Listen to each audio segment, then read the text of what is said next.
Y 35 minutos en toda nuestra hermosísima, bellísima, codiciada, amada patria argentina. Disputadísima, interesantísima. Todo lo que es nuestro país. Les agradecemos obviamente a ustedes por estar del otro lado. Son más de lo que pensamos por ser feriado, la verdad. Sí. Así que muy bien. Muy bien. Acuérdense de poner trinchera. me gusta, comentar, me Sí. gustar, compartir, etcétera, Aportar, etcétera, porque etcétera. hay sorteo. Eso que dice Male es muy, muy importante porque con toda la emoción malvinera nos olvidamos que hoy tenemos el sorteo de... El despacho, tenemos algo de el despacho. Yo voy a chequear bien. Qué rico un desayuno del despacho. Eso, un 12, 47 y 48, si mal no lo digo ahí medio de memoria, los amigos de El Despacho ofrecen este desayuno para alguien que se lo gane de la comunidad trinchera, así que aparte de terminamos a las 11, te vas a comer el desayuno ahí al toque que apenas te lo ganás. Tremendo, tremendo, Sí. así que apúrense, se suscriben ahora. ¿Qué mierda están esperando para ser no, parte de la literal. comunidad de trinchera? No lo sé, no lo sé. Ya les hemos dicho que estamos haciendo Es ganar. más, sí, la verdad que sí, más esfuerzos. Mira, ni caputo a los jugadores seriales, a los que hacen la bicicleta financiera, les da tantos beneficios No. como nosotros en la comunidad trinchera. Literalmente Se lo no. juro por Dios, 30% de ganancia. Hicimos tienen. la comparación, de hecho. La otra vez la hicimos, ¿no? ¿Mm? Ahí se dan cuenta, Mati ¿no? Marchi se Y sorprende. ustedes dicen, ¿esto es una estafa Ponzi? No, al revés. Al revés. Porque como el sentido de construcción es a la inversa, es solidario. Es una pirámide, pero a la inversa. Claro. Sería como un triángulo. no me acuerdo cómo se Como llama. Para abajo. es como un círculo, por eso es una comunidad, porque la comunidad es así.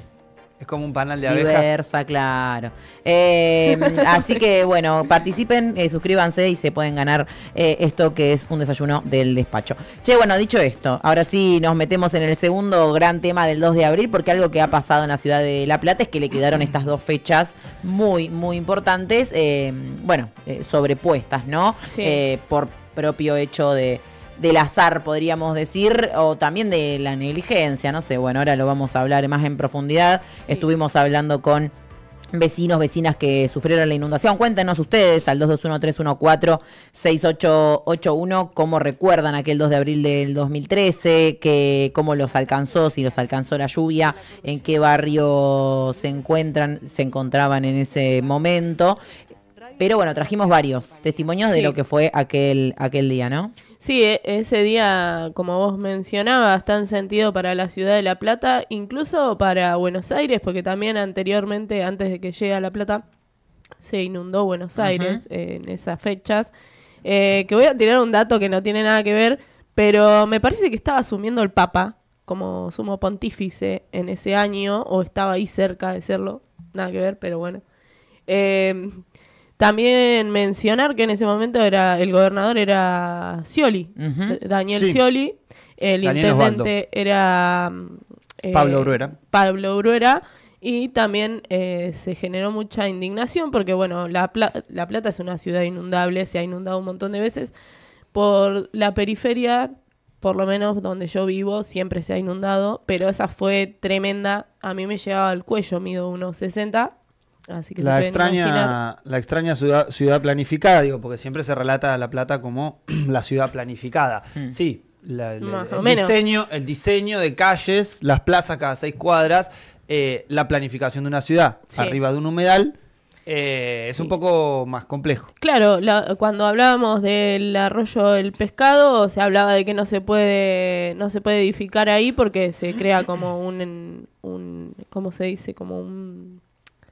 Se hace como no puede filtrar el agua, Claro, o no sigue su curso. Se inhabilita Claro. la función natural de un humedal, Claro. que justamente es absorber la cantidad de agua de la lluvia. Y seguir un curso que va ujú. hacia el Río de la Plata, ¿no? Que sería el Sí. curso natural del agua. Pero también hay muchas cosas que ahí se conflictúan, porque también fue el incendio en YPF, ¿no? Que fue, no sé si en Ensenada o Berisso, no me acuerdo. dónde Sí, estaba. Ahí, en el límite en entre realidad ambos. justo Claro. en la triple frontera, como le podemos denominar, pero Sí. estrictamente está en Ensenada. Bueno, ahí... Perdón, en Berisso. En Berisso, sí. Perdón, Berisso. Que también tuvieron que cerrar las compuertas porque estaba el incendio podría haber sido mucho peor, incluso podría haber explotado y muerto también un montón de gente, ha muerto un montón de gente a causa de la inundación. Se inició una investigación en algún momento que quedó en la nada, también lo culparon a Daniel Scioli y a Pablo Bruera, y nunca fueron a testificar, por lo menos lo que yo sabía. No, o sea, no quedó tan en la nada, en realidad fue una causa muy larga, una causa penal muy larga que pasó por muchas etapas, porque en un primer momento tenía que ver, incluso lo hablábamos ayer, con determinar y definir la cantidad de muertos, porque algo que sucedió en ese momento era que se multiplicaban, eran miles la cantidad de afectados, miles la cantidad de heridos, y se desconocía un número concreto, y algunos denunciaban ocultamiento del número concreto de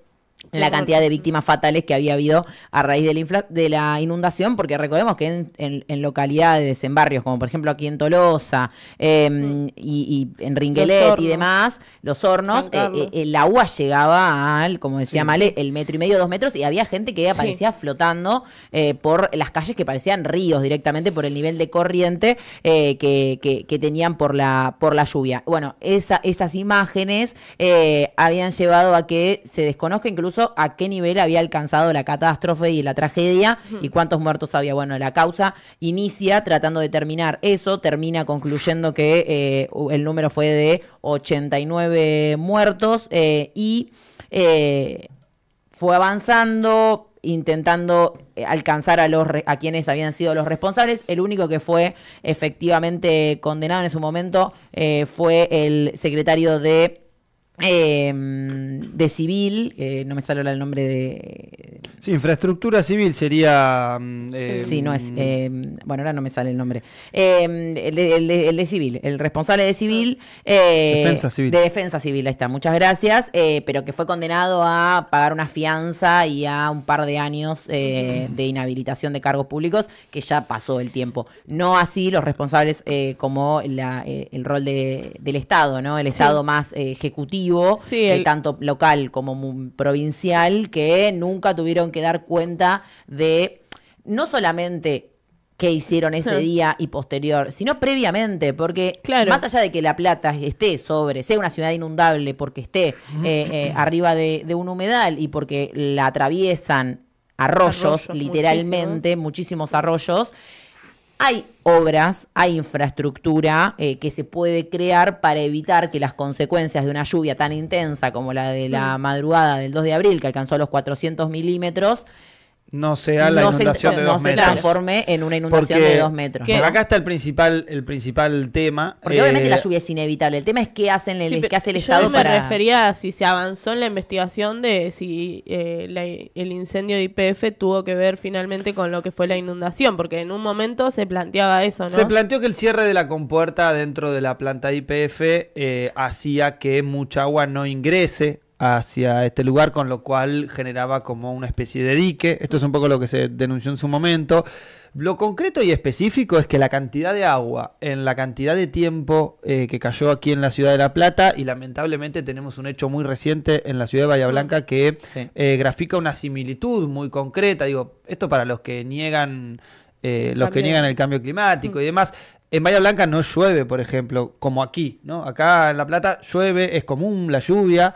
Y obviamente que la posibilidad de tener estructura edilicia e infraestructura a la hora de poder filtrar mejor el agua, poder contener mejor el agua, evita que haya lagunas, digamos, o concretamente zonas en las que concretamente parece una palangana, donde el agua se junta y no filtra para ningún lado. Había un estudio de la universidad, de la Facultad de Arquitectura de aquí de la Universidad Nacional de La Plata, en 2008, en el cual alertaba sobre la necesidad de obras para evitar una posible inundación.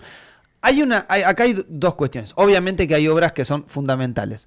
La otra cuestión es que quizá ninguna ciudad del mundo soporta más de 400 milímetros en 4 horas. Ahora, una cosa es soportar eso y generar abnegaciones como la que estamos viendo en esta imagen, que son rescates de esa época, con agua por la rodilla, y otra cosa es tener 2 metros de agua, ¿no? Obviamente que la infraestructura, por ejemplo, la obra que se realizó en el Arroyo El Gato, Sí, el arroyo principal de la ciudad de La Plata, que la cruza casi completa desde aquí, desde Nenguelet, sale hasta el río, y del río cruza toda la ciudad transversalmente, casi llegando y cruzando hasta Alto de San Lorenzo. Estamos hablando un borde de lo que podría ser una circunvalación platense. Obviamente con mucha población alrededor de la vera de los arroyos, porque al fin y al cabo las poblaciones no solamente en la ciudad de La Plata, sino el crecimiento poblacional comúnmente ocupa, en este caso, las veras de los arroyos. Ahí estamos viendo una comparativa. Sí. Gracias, querido Mati Marchi. La obra del Arroyo El Gato a la derecha, el Arroyo El Gato sin obra. Con lo cual vemos no solamente un dragado del propio arroyo en clave de que tenga mayor caudal, sino además muros de contención que evitan el desborde y que evitan que, por ejemplo, la casa lindera tenga más de 1 metro de agua adentro. En la lluvia de marzo, ¿este año fue? No, el año anterior, ¿no? El año anterior, marzo del año pasado. Sí. Yo ahora vivo muy cerca del arroyo. Cuando paró la lluvia, fui hasta el puente desde calle 7, 514 estamos hablando. Y estaba al tope, ¿no? Está bien, una lluvia muy intensa también. Ahora, no generó, está claro que no cayeron la misma cantidad de milímetros, pero no generó el mismo nivel de estragos, sobre todo en la lindera de los ríos, de los arroyos, perdón. Sí. Que esto es lo central. Yo traje algunos testimonios de vecinos y vecinas que vivieron esa situación. Traje uno de Las Quintas, San Carlos, traje de 59 y 21, y ahora no recuerdo el otro, pero de otra zona más. De Abasto también. Bien. Que son zonas que están por el territorio, por la periferia. Así que, Mati, manda el que a vos te parezca. Fue tremenda la inundación. Hola, ¿qué te puedo decir? Autos que se perdieron. Lo material no importa en ese momento. Es importante, pero las vidas que se perdieron. No, tremendo fue. Pero fue horrible. Lo más cercano que me afectó a mí fue que mi mamá estaba durmiendo y el agua le había pasado las camas, y si no es por mi sobrino no la rescataban porque ella estaba re dormida. Y así mucha gente que perdió la vida, ¿viste? Bueno, contaba algo que pasó en muchas casas, ¿no? Adultos mayores que se encontraban no durmiendo o no podían salir de las casas. Y bueno, algunos fallecieron, otros pudieron ser rescatados. Tenemos también un poco más de testimonios. Carlos, y el testimonio que puedo brindar sobre lo que sucedió en la trágica inundación del 2 de abril. Lo más impactante fue, primero y principal, ver cómo avanza el agua, por más que pongas lo que pongas y por más recaudos que tengas, el agua entraba y el agua no tenía piedad, arrasaba con todo. Recuerdo que ese día nos tomó medio por sorpresa. Somos una familia de hace 40 años, vive en el barrio San Carlos, y nunca nos pasó lo que nos había pasado ese día. Cuando nos dimos cuenta que el agua estaba entrando en casa, tuvimos que sacar a mis sobrinos, que en ese entonces eran chiquitos, a un tío discapacitado, que lo tuvieron que sacar mis hermanos en brazos, ir a la casa de los vecinos, tratar de que el auto de mi hermana no se lo lleve la corriente. La verdad que fue terrible, tanto para nosotros como para todo el barrio. Pero bueno, sí, le buscamos un lado positivo, más allá de lo que había sido toda la tragedia, fue la solidaridad de todo aquel que no se había inundado tanto, siempre dando una mano, colaborando, ofreciendo su casa, ofreciendo un lugar seco para pasar la noche. Y la verdad que fue terrible, y a su vez hoy te pones a cortete, uno se acuerda. Y también se acuerda del vecino, ¿no? Que quizás hoy pasás y ni siquiera te saludan, pero esa noche te ofrecieron un lugar seco para dormir, para que estuviéramos nosotros, para que estuvieran nuestros sobrinos, mi viejo, mi familia, y seguramente hubo gente que... Bueno, marcaba esto, ¿no? Que habían, por lo menos ahí en San Carlos, lo que pasó fue que hacías 2 cuadras y habían 2 metros de agua, y después hacías otras 2 cuadras y no había tanta agua.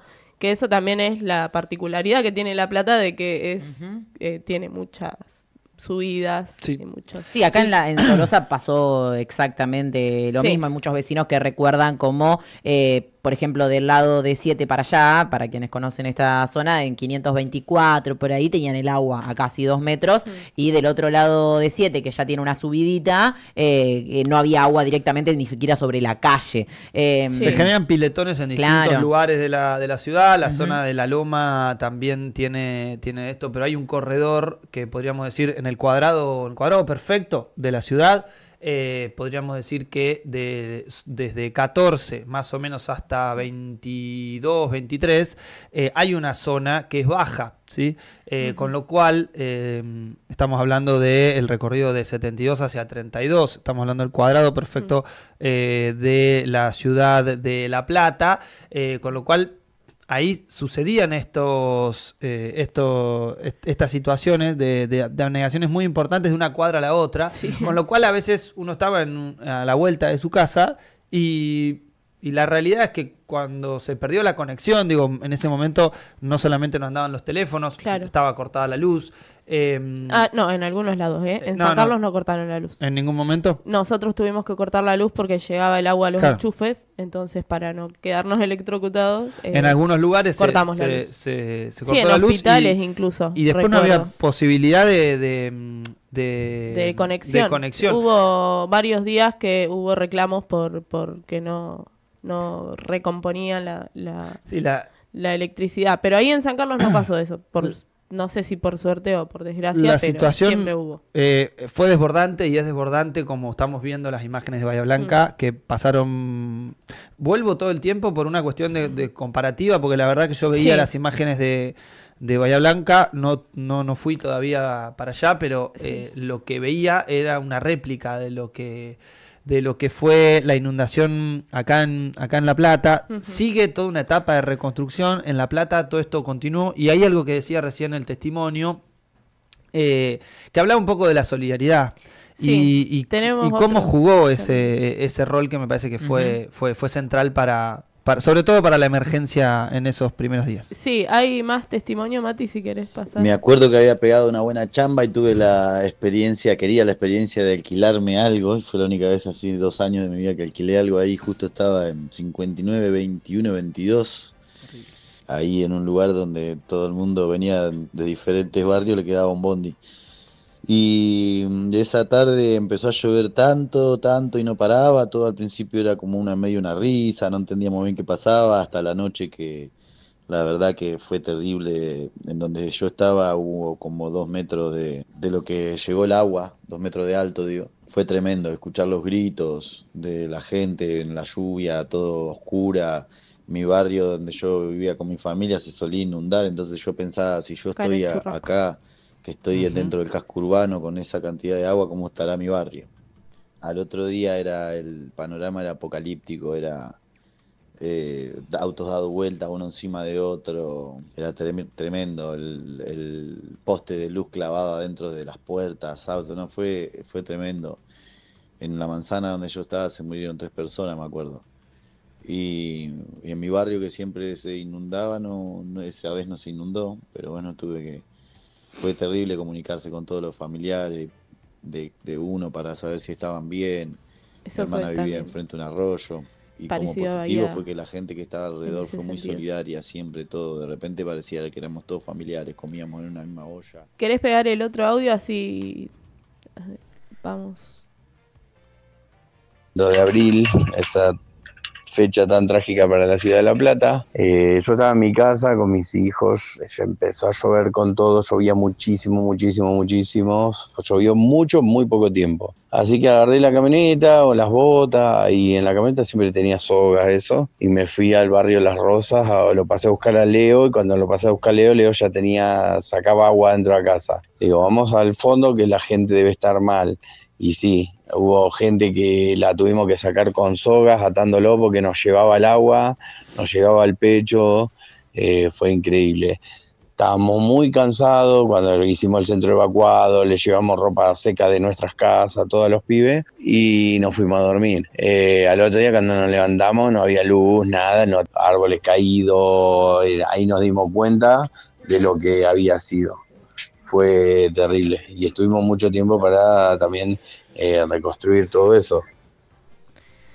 Bueno, ahí hablando, ¿no? Un poco también el después, ¿no? Poder reconstruir todo eso que quedaba, y le sumamos algunos testimonios más porque el después también tuvo que ver con la organización de todos estos vecinos, como esa solidaridad, esos vecinos que se encontraban para decir, bueno, cómo seguimos con todo esto, cómo ayudamos a los que todavía, porque días posteriores había gente que... Al Estado, que se haga cargo, porque hubo muy escaseó mucho lo que es la atención de parte del gobernador y de parte del intendente.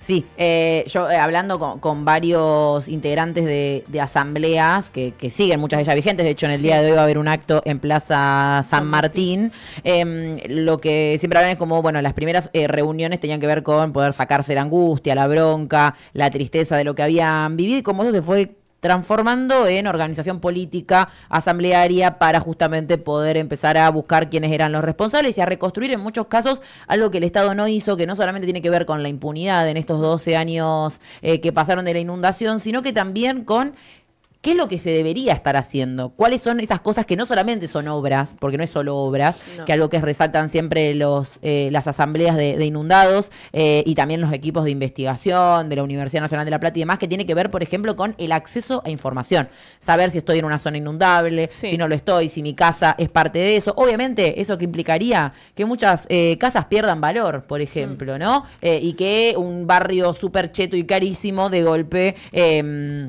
se sepa, y los propios que lo compran, que en realidad es un barrio inundable y por lo tanto el costo de estos espacios o no debería venderse en algunos casos o debería ser mucho menor. Señalizaciones, ¿no? Bueno, se viene una lluvia donde yo estoy, ¿se puede inundar? ¿No se puede inundar? ¿Con qué riesgo? ¿De qué color, digamos, de un semáforo es la peligrosidad de la zona en la que estoy? Bueno, ese acceso a la información, que en muchos casos ya existe y que tenía que ver con este plan de contingencia del riesgo que se empezó a caminar, pero que ni siquiera se concluyó la etapa 1, estamos hablando de 12 años que pasaron, y de lo cual, por ejemplo, Julio Garro, intendente de la Ciudad de La Plata, hizo muchísima campaña, ¿no? Con lo que fue la tragedia de la inundación, pero un proceso que nunca concluyó. Estuvimos también en comunicación con Alejandro Albano, que es integrante de la Asamblea de Tolosa y de Inundados La Plata, que nos decía esto también sobre no solo el recuerdo de aquel día, sino concretamente cómo se fue construyendo esta organización. Es inundado de impunidades porque claramente después de la inundación del 2013 a la fecha no hubo no hubo los responsables reales, los responsables políticos que tuvo la inundación. Todos sabemos que el 2 de abril, el marzo del 2019, hubo esa pantomima de juicio en donde solamente se llevó, ese juicio tuvo como responsable, entre comillas, de la inundación a Lezana, que era el director de Defensa Civil de la Municipalidad de La Plata. 12.500 pesos, moneda de ese momento, y un año de inhabilitación para ejercer cargos públicos. Eso es lo que decíamos recién, ¿no? El único que fue declarado culpable fue el encargado de Defensa Civil, que pagó 12.500 pesos y un año de inhabilitación para ejercer cargos públicos y luego vida normal. Y esto fue en 2019, ¿no? Que se llevó el juicio 6 años después de la tragedia. Y bueno. Tenemos otro audio de Alejandro que también nos compartía el siguiente testimonio. Ya ahí son del ámbito municipal. Bueno, claramente es saber qué hacer. Hoy no sabemos qué hacer. Lamentablemente, la inundación que se llevó a 89 vecinos, por respeto a su memoria, cada uno de nosotros deberíamos tener al menos estas dos cuestiones. Saber el grado de exposición al riesgo, a nuestra vulnerabilidad y peligrosidad que tenemos en cada uno de nuestros barrios. Bueno, esto es lo que decíamos recién, ¿no? Algo que, funcionó. Hoy hay una aplicación o por lo menos una información que se envía cada vez que hay alerta amarilla, alerta naranja, sobre los corredores seguros, sobre las calles por las cuales se plantea circular, sobre todo cuando hay abnegaciones. Yo quiero destacar me parece que el rasgo solidario que como decía la voz anterior de esta vecina de San Carlos, a veces pasa. Estos son algunas imágenes de esas jornadas solidarias que se realizaron en 2013. Esto es un puente en San Carlos, en calle 50 y 149. Fueron parte de las jornadas solidarias que comenzaron ese fin de semana, a los 2 días de la inundación, el 4 de abril, y terminaron en mayo. Terminaron, me refiero a que dejaron de tener la continuidad semanal que tenían. Esto eran principalmente compañeros y compañeras de las distintas facultades de la UNLP, bueno, obviamente vecinos de cada uno de los barrios, sumándose a estas jornadas. Yo recuerdo en esos momentos, eran los primeros años del WhatsApp, y armábamos no exactamente grupos, sino listados de difusión, con los cuales convocábamos las distintas jornadas. Había cerca de 300 compañeros y compañeras que se sumaban a estas jornadas para ayudar a los distintos barrios. Se fueron realizando jornadas que fueron itinerantes, podríamos decir, porque arrancaron en Altos de San Lorenzo, donde fue uno de los, en San Carlos, donde era uno de los lugares más complejos. Siguieron por Altos de San Lorenzo, se abrieron las facultades para que empiecen a funcionar como centro de acopio. Este es un puente que todavía está puesto hoy en 50 y 149, un poquito más adentro.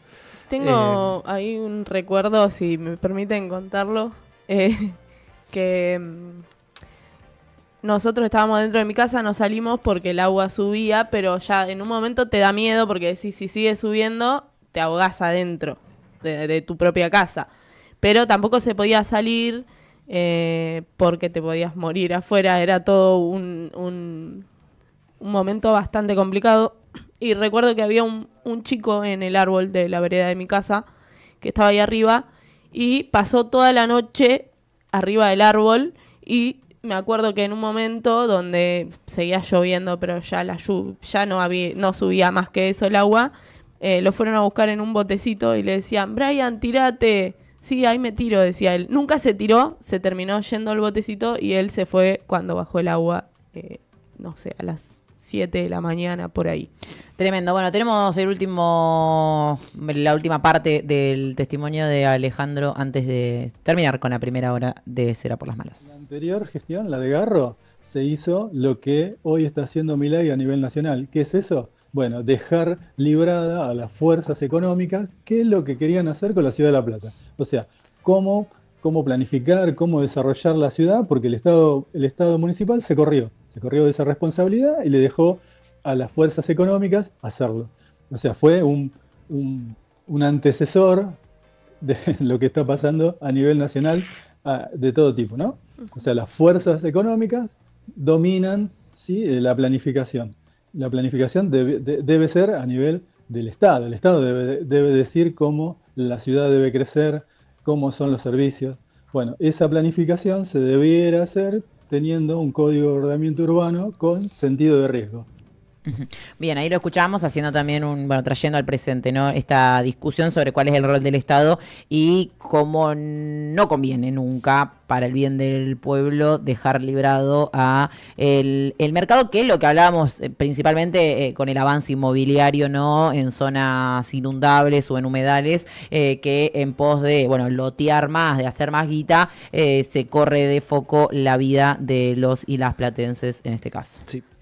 Para destacar por último, algo que es una constante en cada inundación, que inmortaliza una frase de Rodolfo Walsh en el semanario de la CGT de los argentinos: solo el pueblo salvará al pueblo, y sobre todo en épocas como estas, de catástrofes, situaciones particulares como esta, siempre está la mano tendida del de al lado, pese a si has tenido problema de medianera, de ruido, pelea, cualquier situación. La mano está tendida al lado. Ahí se olvida absolutamente todo y lo que hay es una única preocupación: salvarle la vida a tus vecinos y salvarnos la vida entre todos, que al fin y al cabo es lo que estamos haciendo.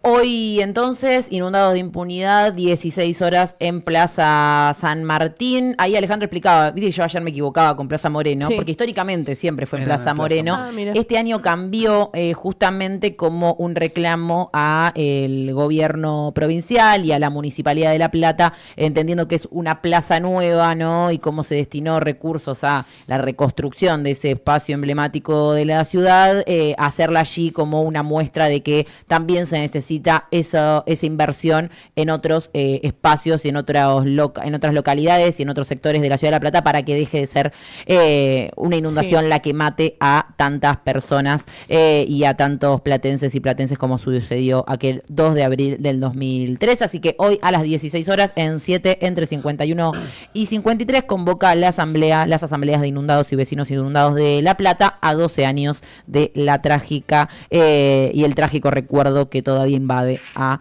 miles y miles de platenses. Desde Tolosa, en Comunidad Ferroviaria, cavamos trincheras para dar a conocer lo que